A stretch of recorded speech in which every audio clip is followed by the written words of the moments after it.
ಪ್ರೀತಿಯುಳ್ಳ ದೇವಜನರೇ, ನಿಮ್ಮೆಲ್ಲರಿಗೂ ಬೇಗನೆ ಬರಲಿಕ್ಕಿರುವ ಯೇಸು ಕ್ರಿಸ್ತನ ಶ್ರೇಷ್ಠವಾದ ನಾಮದಲ್ಲಿ ವಂದನೆಗಳು. ಶಾಲೋಮ್, ನಿಮಗೆ ಸಮಾಧಾನವಾಗಲಿ.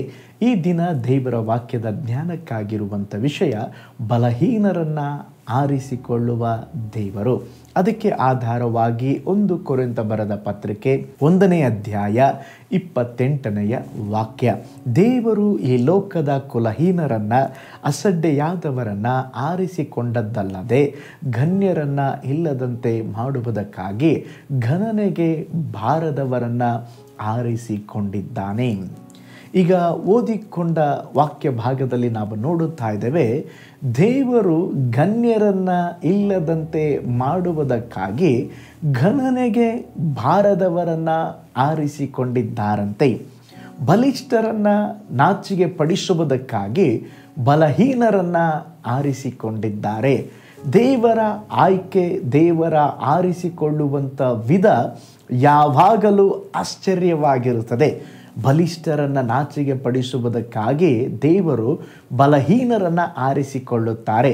ಸತ್ಯ ವೇದದಲ್ಲಿ ಸಹ ನಾವು ನೋಡುವಾಗ ದೇವರು ಹಲವು ರೀತಿ ಬಲಹೀನ, ಕೊರತೆಯುಳ್ಳ ಜನರನ್ನು ಆರಿಸಿಕೊಂಡು ತನ್ನ ಮಹಿಮೆಗಾಗಿ ಉಪಯೋಗಿಸಿಕೊಂಡಿದ್ದಾರೆ.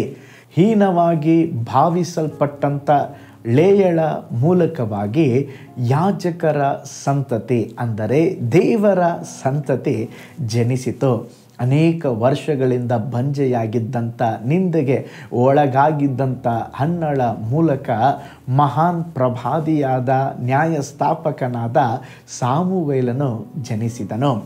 ರಾಹೈಬಳು, ತಾಮರಳು, ರೂತಳಂಥವರ ಮೂಲಕವಾಗಿ ಯೇಸು ಕ್ರಿಸ್ತನ ವಂಶಾವಳಿಯನ್ನು ನಾವು ನೋಡಬಹುದು. ಯೇಸು ಸ್ವಾಮಿ ಆ ವಂಶಾವಳಿಯಲ್ಲೇ ಜನಿಸಿ ಬಂದರು.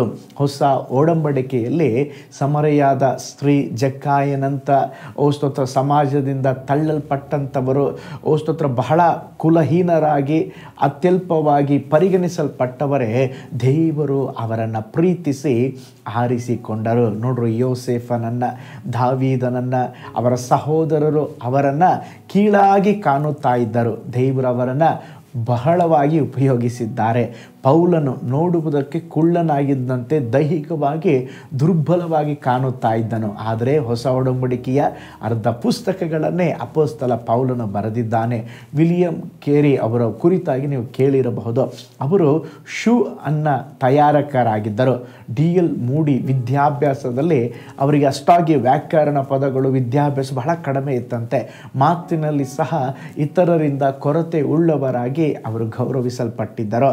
ಆದರೆ ಸ್ತೋತ್ರ ಇವರೆಲ್ಲರನ್ನ ದೇವರು ತನ್ನ ಮಹಿಮೆಗಾಗಿ ಸ್ತೋತ್ರ ಉಪಯೋಗಿಸಿದ್ದಾರೆ. ಇಂದು ಸ್ತೋತ್ರ ನಮ್ಮ ನಡುವೆ ಸೇವೆ ಮಾಡುತ್ತಾ ಇರುವ ನಿಮ್ಮ ಪಾಸ್ಟರ್ನೇ ನೋಡ್ರಿ, ಅವರ ಹಿನ್ನೆಲೆಯನ್ನು ಸ್ವಲ್ಪ ಯೋಚನೆ ಮಾಡಿ ನೋಡ್ರಿ. ಅವರು ಈ ಲೋಕದ ಪ್ರಕಾರವಾಗಿ ಯಾವುದೇ ರೀತಿಯ ಉನ್ನತವಾದ ಅನುಭವಗಳು ಇರೋದಿಲ್ಲ. ಆದರೆ ದೇವರ ದೃಷ್ಟಿಯಲ್ಲಿ ಅವರು ಅಮೂಲ್ಯರಾಗಿದ್ದಾರೆ. ದೇವರು ಅವರನ್ನು ಆರಿಸಿಕೊಂಡಿದ್ದಾರೆ.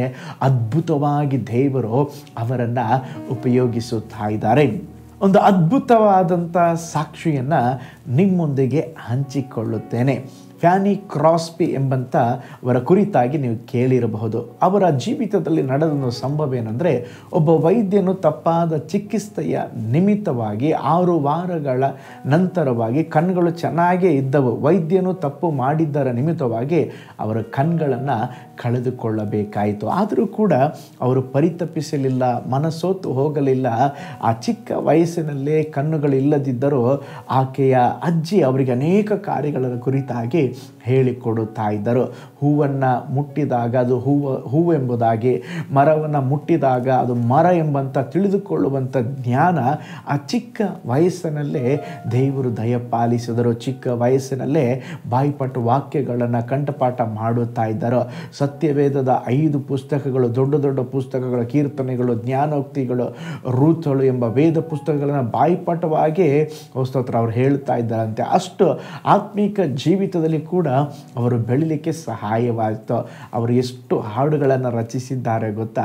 ಸುಮಾರು 9,000 ಹಾಡುಗಳನ್ನು ರಚಿಸಿದ್ದಾರೆ. ಕಣ್ಗಳಿಲ್ಲ, ಆದರೆ ಅವರಲ್ಲಿ ಅತ್ಯಮೂಲ್ಯವಾದ ಹಾಡುಗಳು ಯಾವುದ್ಯಾವುದು ಗೊತ್ತಾ?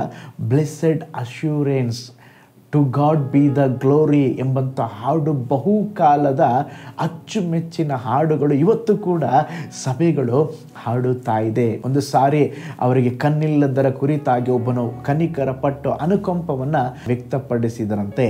ಒಬ್ಬ ಹಿತಚಿಂತಕ ಬೋಧಕರು ಅವರಿಗೆ, ಯಜಮಾನನು ನಿಮ್ಮ ಮೇಲೆ ಇತರ ವರಗಳನ್ನು ಸುರಿದು ಹಾಡುಗಳನ್ನು ಕೊಟ್ಟು ದೃಷ್ಟಿ ಕೊಡದೇ ಇರುವಂಥದ್ದು ಒಂದು ದೊಡ್ಡ ಕೊರತೆ ಎಂಬುದಾಗಿ ನಾನು ಭಾವಿಸ್ತೇನೆ ಎಂಬುದಾಗಿ ಹೇಳಿದ್ರಂತೆ.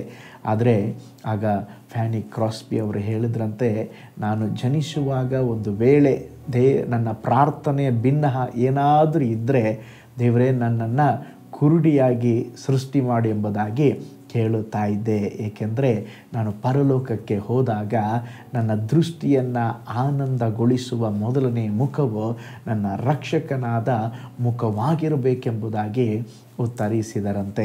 ನೋಡ್ರಿ ಪ್ರೀತಿಯುಳ್ಳ ದೇವ ಜನರೇ, ನಿಮ್ಮೊಳಗಿನ ದೌರ್ಬಲ್ಯ ಮತ್ತು ಆ ಸಾಮರ್ಥ್ಯದ ಬಗ್ಗೆ ನೀವು ಚಿಂತೆ ಮಾಡುತ್ತಾ ಇದ್ದೀರಾ. ನಾನು ಏನು ಮಾಡಲು ಸಾಧ್ಯವಿಲ್ಲ ಪಾಸ್ಟರ್, ನಾನು ಮುರಿಯಲ್ಪಟ್ಟವಳು, ಓ ಸ್ತೋತ್ರ, ನಾನು ವೇದನೆಯಲ್ಲಿ ಇರುವವರೆಂಬುದಾಗಿ ಹೇಳುತ್ತಾ ಇದ್ದೀರಾ. ನೋಡ್ರಿ, ಕರ್ತನ ಸಮ್ಮುಖದಲ್ಲಿ ನಿಮ್ಮನ್ನು ಒಪ್ಪಿಸಿ ಬಿಟ್ಟು ಕೊಡುವುದಾದರೆ ನೀವು ಎಷ್ಟೇ ಬಲಹೀನರಾಗಿದ್ದರೂ, ಯಾರಿಗೂ ಬೇಡದವರಾಗಿದ್ದರೂ ಕೂಡ ಬಲಹೀನ ಪಾತ್ರೆಯನ್ನೇ ದೇವರು ಆರಿಸಿಕೊಂಡು ತನ್ನ ಮಹಿಮೆಗಾಗಿ ಉಪಯೋಗಿಸಲಿಕ್ಕಿದ್ದಾರೆ. ಒಂದು ನಿಮಿಷ ನಮ್ಮ ಕಣ್ಗಳನ್ನು ಮುಚ್ಚೋಣ, ನಾವು ಪ್ರಾರ್ಥಿಸೋಣ. ದೇವರು ಬಲಹೀನರನ್ನು ಆರಿಸಿಕೊಂಡು ತನ್ನ ನಾಮದ ಮಹಿಮೆಗಾಗಿ ಉಪಯೋಗಿಸುವ ದೇವರು. ಪ್ರಾರ್ಥನೆ ಮಾಡಿಕೊಳ್ಳೋಣ. ಪರಲೋಕದಲ್ಲಿ ವಾಸ ಮಾಡುವ ನಮ್ಮ ತಂದೆಯಾದ ದೇವರೇ, ಅಪ್ಪ ಕರ್ತನೆ ಸ್ತೋತ್ರಪ್ಪ, ಆರಿ ಹೋಗುತ್ತಿರುವ ದೀಪವನ್ನು ನೀವು ನಂದಿಸುವುದಿಲ್ಲ, ಜಜ್ಜಿದ ದಂಟನ್ನು ನೀವು ಮುರಿದು ಹಾಕುವುದಿಲ್ಲ ಸ್ವಾಮಿ. ಅಪ್ಪ, ಜೀವಿತದಲ್ಲಿ ಸ್ವಾಮಿ ನೊಂದು ಬೆಂದಂಥ ಜನರನ್ನು ಆರಿಸಿಕೊಂಡು ನಿನ್ನ ಮಹಿಮೆಗಾಗಿ ನೀನು ಉಪಯೋಗಿಸ್ತೀಯ.